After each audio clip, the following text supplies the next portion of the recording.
Pixar is going to be rebooting movies? And is it the right move? This is going to be a long-winded topic because I got a lot to say about this, okay? Pixar rebooting movies is not a massive deal. Let's get into why. I know I just lost some people. But give me a second here. Think about what we had when we had the overall thoughts of Disney rebooting and doing live-action versions of their animated films. Think about that for just a minute. 1 minute. We had something, I don't know why that's still moving. I don't think it's a big deal because it's all about money. You are in a money game. Pixar is considering rebooting franchises like Finding Nemo and The Incredibles to revive audience interest and recapture their former glory. Here's the issue, though. Why did you lose your glory? You lost your glory because your former CEO, when Bob Chapek decided it was a good idea to push everything during the COVID pandemic to Disney Plus. Not even bothering to think, hey, maybe we can charge a little bit of a fee for it, maybe putting in theaters as well. They did that with Black Widow.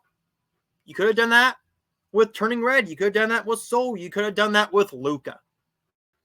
Instead, with Lightyear, what happened? It bombed.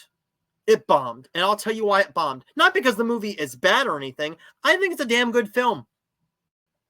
Everybody thought, wait, we don't go to theaters to see these movies anymore. They thought, oh, it'll be on Disney Plus eventually. That's what everybody thought. 100%. That's what a lot of people thought. Why am I going to go to theaters and pay to see this when it'll eventually be on Disney Plus? Because that's where I saw the last 3 Pixar movies. That's what drained the box office for the Pixar films, including Elemental. However, Elemental did something that was freaking phenomenal. It had legs because it was great. That was a major issue with that. Because when you bring in that aspect of it being a good film, staying in the box office, consistently making $8 million a weekend domestically for multiple weekends, winding up making over $400 million? That's not due by luck. That's due to good word of mouth and longevity. Lightyear was the first film they put back in theaters after. And that suffered the major consequence of what they did, of what Bob Chapek did, and not giving the proper respect to Pixar. However, with this, I get why. I get it. I do. Both Finding Nemo and the Incredible franchises are very successful track records. They have very successful track records. Billions of dollars. And we will look at the box office here in just a second. With a plan to release 3 movies every 2 years, Pixar president Jim Morris aims to balance new projects with beloved spin-offs and sequels. What could they do to reboot this? Well, I don't think they're telling you. What I think you should do, I think there's a good chance that they're talking about this. I think what you do is you think about doing it live action. I'm not going to lie to you. You think about doing a live action. Do a live action Finding Nemo. Live action Incredibles. That would be awesome. You already have your casts. I know you already got the casts in your head. However, people won't like that. They said, no, we don't want them to be live action. Well, guess what? Those hypocrites also were the ones who went to go and see them. I was the one person who went, Beauty and the Beast, huh? Well, let's take a look at this, shall we? Let's take a look at the Beauty and the Beast at the box office for the live-action Beauty and the Beast. Released in 2017, this movie that people complained about, and they said, no, we don't want to go and see them. Why would we go and see them? Well, here's why. Disney knows where your money is. 1.2, almost $1.3 billion. That's where the money is. People said the same thing about Aladdin. Now, this is regardless of what you feel about the films. They don't care what you think about the films. But in a way they do, because let's take a quick look at this. Where did that go? Because that made sense. I clicked something wrong. Okay, here we go. Aladdin, over $1 billion. Over $1 billion. And then the biggest one of all. The biggest one of all. One of the crowning jewels of Disney's illustrious lineup of films in The Lion King. $1.6 billion. That's why you do it. Because they know the money's there. They know you're going to go and see it. They know you'll go and see it. The people who are being racist pieces of crap for The Little Mermaid, why is she black? First off, shut up. Shut up. Stop being a racist piece of garbage. She's a mermaid. Color doesn't matter. It turned a profit. This movie did not have the best opening weekend. It did not have the best opening weekend. Let's see if I can get this right. This movie did not have the best opening weekend, and I will show you this. This movie opened to $95 million. This is lower than what it was supposed to be. It's lower than what it's supposed to be. This movie had legs. It had legs. Look at this. You don't reach a 60% drop until you get to July.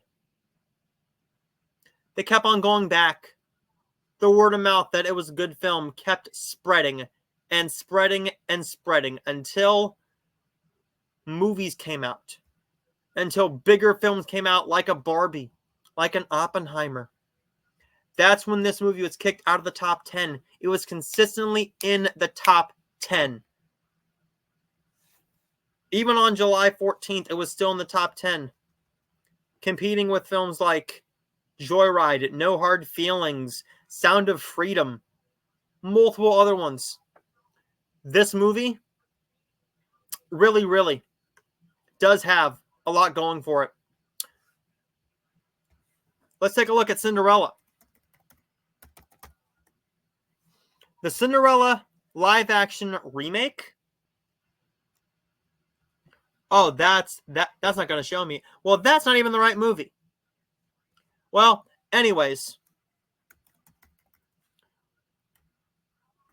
The only one that didn't do all that well is Dumbo. Dumbo is the one that didn't do well. But that's because it's a longer film. I think it was a darker film than the original. But it still made $350 million at the worldwide box office. To me, that's not bad. That's why you do it live action. You do it live action. Will there be people who say, I'm not going to go and see that? Yeah, but they're going to go and see it anyways. People said they weren't going to go and see The Little Mermaid. They weren't going to watch The Little Mermaid, and they watched it anyways. But then again, a lot of people had preconceived notions before they went in because it wasn't their Little Mermaid. Well, guess what? It wasn't going to be your Little Mermaid. It's for a new generation. It's to speak to a little African-American girl who gets to see a live-action princess portrayed by a woman of color.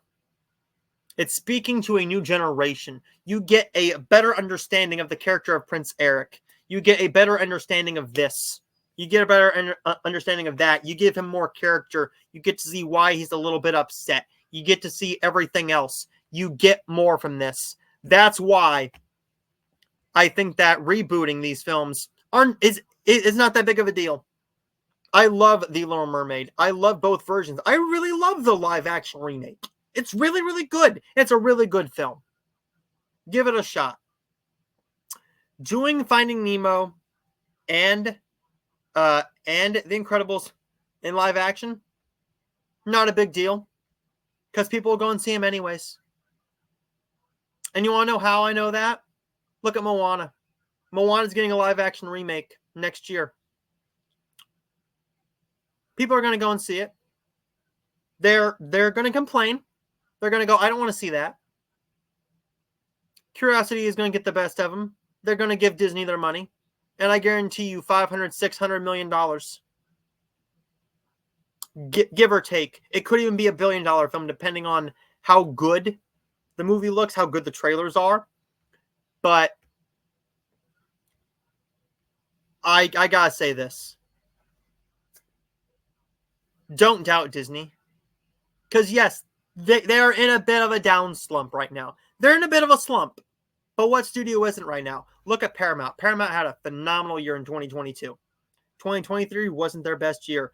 Warner Brothers and Universal had the best years last year. Disney knows what they're doing. Look what they're doing.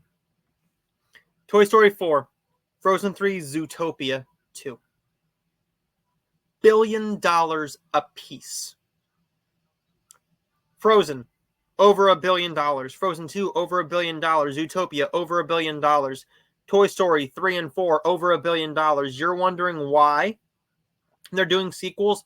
Because if you want original content, those movies have to make money in order to give you original content.